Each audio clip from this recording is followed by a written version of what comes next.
Killzone 2 has had people talking even before the PS3 was launched. Debates about pre-rendered footage clashed with hopes that this would be the definitive PS3 game, and the results of those arguments really weren't pretty. Well, the game is finally finished and we've played the hell out of it, many, many times. It's time to see what all the fuss is about.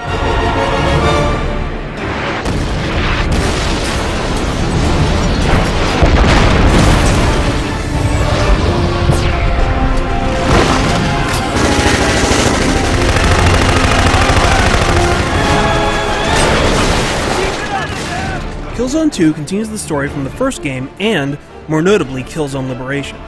Now, you don't really have to have played those games to realize what's going on, but series fans will definitely see the connections. Some recurring characters will pop up here and there, and past events are referenced. The general setup to the game is that the ISA are convinced that the Helghast spirit has been broken, and they're now ready to launch an attack on the Helghast homeworld. You play a new character to the franchise named Sev, who's part of a special forces team called Alpha Team. Their objective is to capture the Helghan leader Visari. The story is relatively good for what it is. Rico, who's now your commanding officer, is still as unlikable and annoying as ever. But overall, the plot keeps the action moving, and there is a lot of action to be had in this game.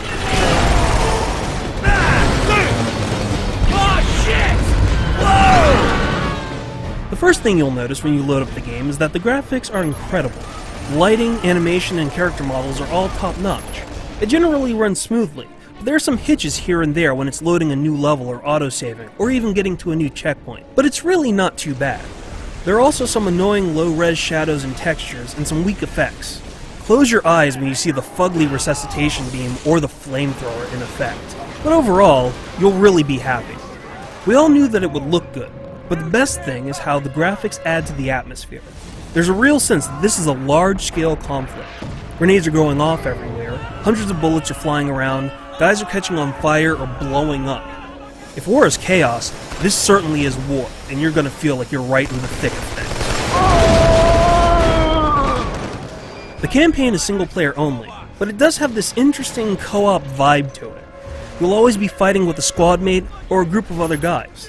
Luckily, the AI is intelligent enough. They'll cover you and they'll go after enemies that you probably haven't seen. Other times, they'll get in your way and you'll have to elbow them in the head to move on.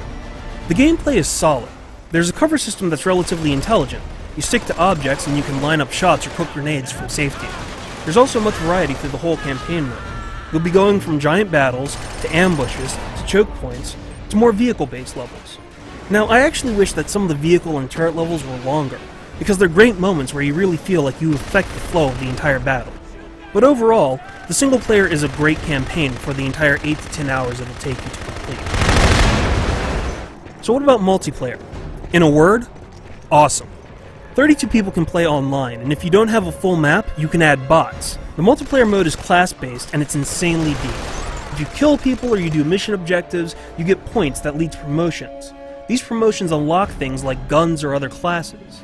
The 8 maps are cherry-picked to maximize chaos, and there's a squad system with a dedicated voice channel and spawning on a squad leader to get people right back into the thick of the action. It's all very well thought out.